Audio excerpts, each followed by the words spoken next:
Ave Maria, and welcome to Divine Poetry, a series that explores the chronological parallels between the history of the Catholic Church and the Old Testament. If you're new to this concept, go back and watch my interview with Kevin Davis. The link is in the video description below. To make things more simple, I have divided up church history and the Old Testament into 8 color-coded time periods. Below you can see a scrolling bar with the names, dates, and the Old Testament books for each period. Use this timeline to guide you in each video. The color frame of each video will match the time period that we're discussing. Now, let's start today's episode.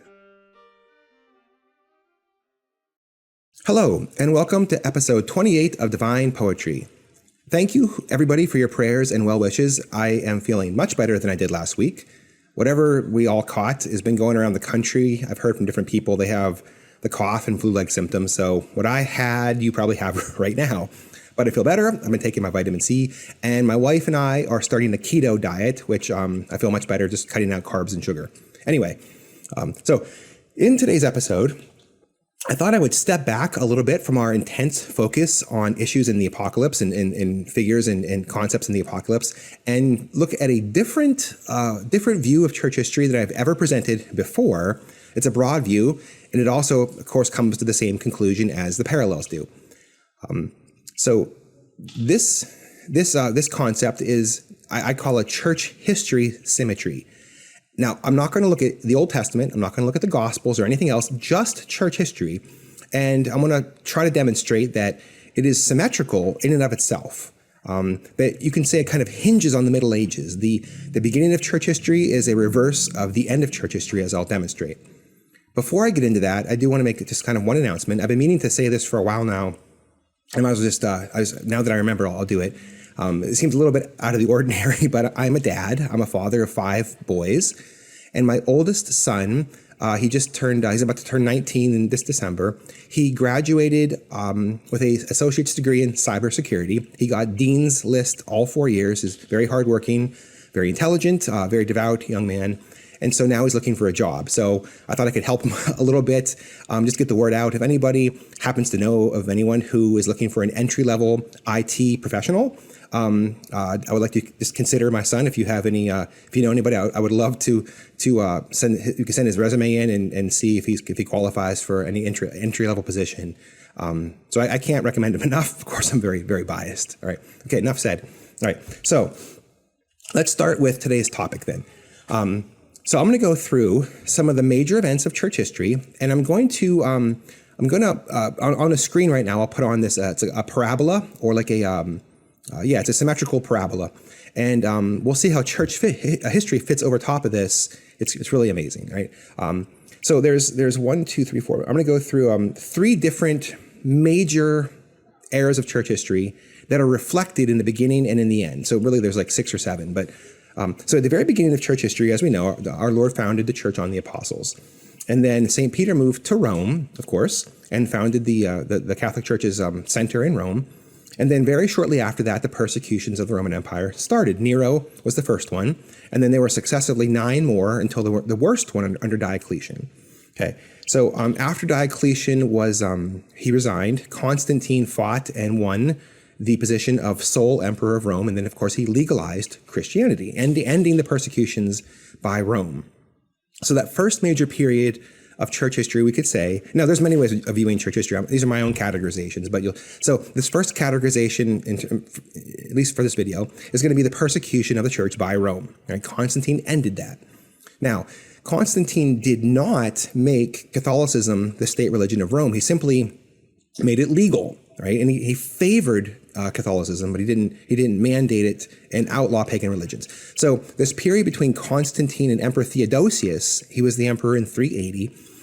This was the legitimization of Catholicism, because Theodosius did make Catholicism, or back then Nicene Christianity, which was opposed to Arian heresy. Nicene Christianity became the state religion of the Roman Empire in 380, and at that point, the church was fully legitimized, and it was given the backing of the state. Okay, so that ends the period of legitimization when Theodosius did that, and it begins the period of the suppression of heresies. So then Theodosius he starts off by outlawing other religions, and then there was like a fits and starts kind of thing. You'd have then Julian the Apostate would come around a little bit later and try to bring back paganism, but it didn't work. And then of course the Roman Empire fell. The Holy Roman Empire started, and then you have Charlemagne, who was the first Holy Roman Emperor. He finishes off suppressing the rest of the heresies in Western Europe. So just to kind of give you a little bit of a background here, Arianism spread throughout the Roman Empire, east and west. The Eastern Roman Empire they sent out missionaries, Arian missionaries, to go and spread the heresy of Arianism throughout Western Europe. And it was Constantine who finally suppressed the last of Arianism in Western Europe, which would be now the Holy Roman Empire. So now you have the era of the suppression of heresies ending with Charlemagne that began with Theodosius. All right, so there's the three periods right there. Now, excuse me, I do feel better. I just have a tickle in my throat. Okay, now we have the ascending of Christianity to its very peak. And you could say that the peak, in terms of this graph, the peak of Christianity would be the High Middle Ages, when you have all of these saint kings. You have King Stephen of Hungary. He was a saint king. King Edward I, he was a saint king. You had, my goodness, there are other ones I can't remember off the top of my head. I'll put them on the screen. But King St. Louis IX was also a saint king. So these represent the pinnacle of state-church unity under a king who was a saint. So now you have the very peak of Catholicism and civilization, you could say, Western civilization. Now, from that point onwards, though, you start going down the other side of the parabola. You start descending now, because following the High Middle Ages, excuse me, you have the kings of Europe starting to attack the papacy and winning. Now, there were attacks on the papacy in the early Middle Ages, but they didn't really win so much. Like, for instance, Emperor Henry IV tried to assert his authority over the Pope. Is it Hildebrand? The Pope, I believe it's Clement. I can't remember his name. I should. But he lost at Canossa. The Pope succeeded in having Henry come to the papal palace barefoot and do penance. Right, so the papacy was vindicated in public. But with Henry Philip IV in the 1300s, he succeeded in deposing, or first kidnapping, beating up, and then deposing the Pope, and then bringing the papacy to Avignon. So you have the period now where the kings of Europe are starting to assert their authority over the church in some specific way. Okay, and that continues until we have the Martin Luther and the Protestant Revolt. All right, so we have Holy Roman Emperor Charles V. He was unable to suppress heresy in Western Europe and Christendom. So now we have the period of heresy not being suppressed. And that continues for a while. It continues until Napoleon in 1800. So during that whole period, heresy is spreading and metastasizing across much of Western Europe. And it does so until Napoleon comes around. And the French Revolution and Napoleon, they depose the last sovereign Catholic kings of France. And then Napoleon, he rampages across Europe, deposing Catholic monarchs. And he also deposes the very last Holy Roman Emperor, Francis II. So now you have the beginning of the delegitimization of Catholicism. So now from Napoleon onwards, the pagan and atheistic states are dismantling the official structures in the state of Catholicism, right? So they're asserting they're asserting their false authority over society and plucking the papacy and Catholic teaching out from its positions of authority. They're delegitimizing the Catholic faith in the public sphere. And this continues, of course, all the way until 1962, when the forces of modernism and communism, they infiltrate the Holy See, the Vatican, and they install their anti-pope. So this is the end of delegitimization. It's come to the end of the road. It can't delegitimize it anymore. It's pushed its boundaries all the way up to the gates of the Vatican and into the Vatican itself. So now the church is fully delegitimized as a temporal power. And now this starts 1962 onward starts the persecution of Rome again, of the faith by Rome. So it's mirroring the persecution of the early church by Rome, but in a non-bloody way. Okay, so there's the general pattern there. Now, if we go through and find some really neat details, this is kind of fascinating. All right, let's start with in the year 313, with Constantine. So Constantine, when he legalized Christianity, he made many donations to the church. He built St. Peter's Basilica, and his mother, St. Helena, went to Jerusalem, of course, found a true cross, made many gifts to the church, many buildings. One of the many major gifts was the Lateran Palace. So the Lateran Palace was a palace of one of the Roman aristocratic families, probably very ancient family that's maintained this property of the Lateran for some time. Well, he simply stripped it away from this family and he gave it to the church. And then on that spot, he built St. John Lateran, which is the chair of the Pope. So the Pope is the Bishop of Rome, and his cathedral, his cathedra, his chair was St. John Lateran, is St. John Lateran. It's not St. Peter's Basilica, as maybe some might think, but the actual chair of the Bishop of Rome is St. John Lateran's. Constantine gave that to the church. If you go to the other side of the graph, you find Mussolini giving the church a token amount of land, Vatican City, right?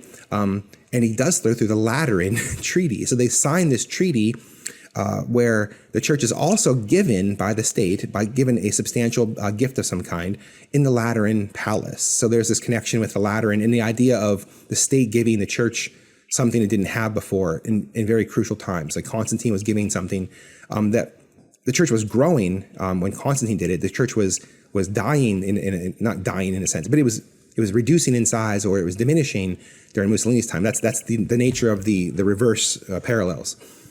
Okay, now just prior to Constantine, Emperor Diocletian, he divided up the Roman Empire into 4 parts. It's called a tetrarchy. Tetra is the Greek word for 4.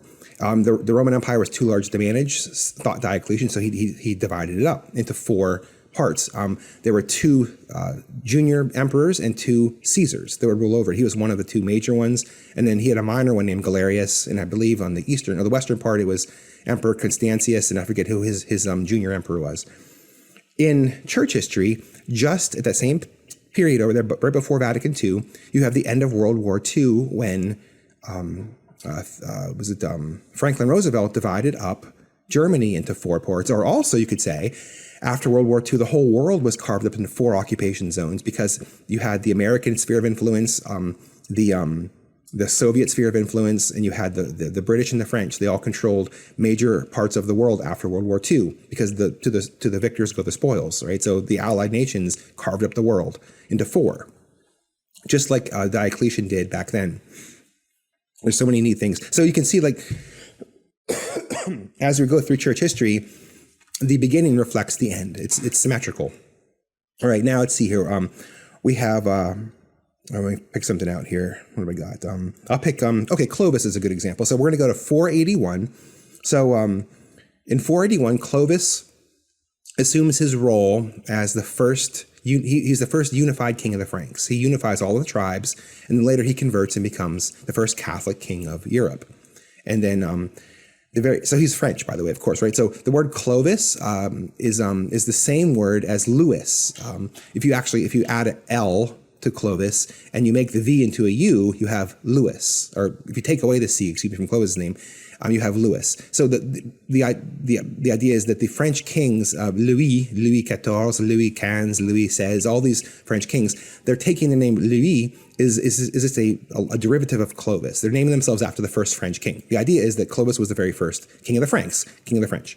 Right? The very last sovereign king of the French was over in 1774. That begins the reign of King Louis XVI. So the very first king and the very last king of France are paralleling in symmetrical ways. Now, there were a couple other French kings after the French Revolution, but they were citizen kings. They were very diminished in their power. They had to concede power to the parliamentary and to the republic and everything like that. So, and they were quickly deposed. They didn't last very long. But Louis XVI was the last sovereign French king. And now, just shortly before Clovis did that, in 476, you have the fall of the Western Roman Empire. Now, many of you might remember I had some videos and some material that shows the chronological parallels between Rome and America. So you have this this association with Rome and America. They're paralleling. Well, if Rome fell in 476, if you go to the other end of the graph, just around that same time in 1776, There's that 76. It's very strange that both happened in the year associated, ending in 76 for whatever reason. But 1776, of course, is the birth of the American government, at least in some ways. That's the signing of the Declaration of Independence. So there's a link between the fall of Rome and the beginning of the new Rome. Very symmetrical, very interesting. What do we have here? We have, okay, so in 361, you have Julian the Apostate. I just mentioned Julian the Apostate. Constantine made Christianity legal, and it was increasingly becoming a more popular religion in the Roman Empire, Catholicism. Julian the Apostate wanted to reverse the gains made by the Catholic Church. More and more officials in the Roman government were becoming Catholic, or Christian. You could say you don't want to say Arianism was Christian, but it was related to Christianity more so than the pagans were, of course. So in Julian's eyes, the Roman Empire was becoming more and more Catholic. He wanted to reverse that, so he tried to suppress the church, right? He didn't succeed, but he tried for a while. It was like a little blip. It was a little period where he tried and failed. Then after he failed, then from that point onwards, it just grew and grew and grew. Now, on the other side of the graph, Pope St. Pius X appears around that same time in symmetrical form, and he was trying to suppress the growing rise of modernism in Rome. So modernism was growing. He identified it as a threat, and he tried to suppress it. And he did so for a while, of course, but after he died, that ended the major suppression of modernism, and then it grew and grew, and finally it took over the Vatican at the Second Vatican Council. Julian the Apostate asserted that all religions should be equal under the law, freedom of religion, and that's what Pope St. Pius X was suppressing the idea of modernism and freedom of religion in his time. So there's a reverse parallel with that. Moving on a little bit, we're going to have, let's see, now in 732 was the Battle of Tours. So that was Charles Martel, the grandfather of Charlemagne. He defended Europe against the Islamic threat from the Umayyad Caliphate. So the Umayyad Caliphate came through North Africa and into Spain from present-day Morocco, and it started to lunge its way into France. And Charles Martel, in a glorious battle, an unexpected victory, he defeated the Muslim forces, and he saved Europe from the spread of Islam. So, many historians throughout the centuries have conjectured that if he would have lost that battle, the Muslims could have established a foothold in southern France and spread in time all throughout Europe. Europe would have been potentially a Muslim continent from 732 onwards, but Charles Martel saved Europe from that. On the other end of the graph, you have another battle where Christianity very miraculously defended itself from the threat of Islam again. And this threat of Islam came in the form of the Ottoman Empire, who was pushing and imposing itself into Western Christianity more and more. But at the Battle of Lepanto, that was suppressed as well. The major defeat of the Turkish fleet stopped the unstoppable march of the Ottoman Empire into Western Europe, and it reversed the tide and saved Christianity. So, you wouldn't think that would be significant. I mean, you wouldn't think that would be a parallel, an anti-parallel with the Battle of Tours, except that they appear at opposing points on the spectrum. And that's what's so neat about it. Let's see, what else do we have? I guess that's the major ones that I have listed. There are so many more, but I guess I'm just going to keep this video short for now. Because I have a video about this. So if you go onto my YouTube channel, I'll put the link in the description, and I go through a lot more details than I just went through now. But looking at the big picture of this graph, the implication there is that we are at the end of church history because we're in reverse symmetrical way paralleling the beginning of church history. Very simple, very, very straightforward, but another unique view of church history, and it's not. Remember, I sort of stress again, it's not the system of parallels that I've been presenting so far. It's not based on Old Testament church history parallels. This is just looking at church history by itself and noticing that it's symmetrical. Now, because this is kind of getting into the advanced class, I think, but because church history parallels the Old Testament, and because it can be shown through this graph that church history is symmetrical, therefore, it would stand to reason that the Old Testament is also symmetrical in and of itself. I haven't looked into it, but I'm sure it's the case. I'll have to maybe try to kind of flesh that out sometime. So there you go. I have all kinds of little tidbits like this, unique ways of looking at things, and unique perspectives on the Gospels and church history. Maybe I'll present some in future videos. I'm kind of at a fork in the road here. I could keep on kind of going through topics in my book, Vatican II and Antichrist, which is I would love to do. I've gotten a lot of feedback about some of the particular parts of that book, specifically the parable of the 10 virgins by our Lord, and also the 7 churches of the apocalypse. So I could maybe do a video on one of those next. Maybe I'll do that.